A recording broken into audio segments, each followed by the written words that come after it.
Good morning. এটা একটা pine কোন। এই পাইন কোনটা আমি উপহার হিসেবে পেয়েছিলাম।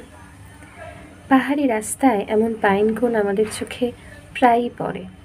এই পাইন কোনগুলো পাইন গাছে প্রায় 10 বছরেরও বেশি সময় অবধি ঝুলে থাকতে পারে এবং তারপরে সেটা পাহাড়ি মাটিতে ছড়িয়ে যায়।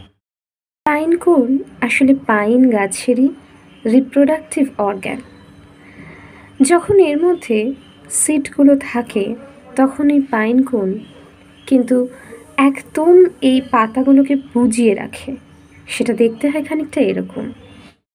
পাহাড়ে কঠিন শীত পড়ার জন্য এগুলো এমন মুড়ে থাকে।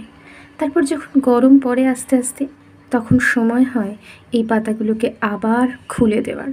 তখন এর ভিতরে থাকা এই বীজগুলো যেগুলো এখন আর নেই, সেই বীজগুলো ছড়িয়ে যায়। ছড়িয়ে গিয়ে এদিক ওদিক পড়ে, তারপর সেখান থেকে আস্তে আস্তে আবার নতুন গাছ জন্ম নেয়। এই পাইন কোনের আবার স্পিরিচুয়াল মানেও থাকে। এই পাইন কোনকে কল্পনা করা হয় থার্ড আই হিসেবে। এই পাইন কোনকে কল্পনা করা হয় পিনিয়াল গ্ল্যান্ড হিসেবেও। এই পাইন কোন আসলে রিপ্রোডাক্টিভিটির প্রতীক, আসলে ফার্টিলিটির প্রতীক, আসলে ভালোবাসার প্রতীক।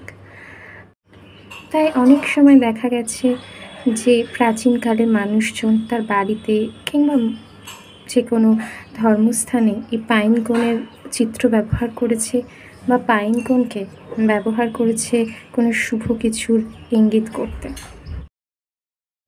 পাইন কোন নিয়ে করা এই ভিডিও যদি ভালো লেগে থাকে তাহলে please like, comment and subscribe my channel.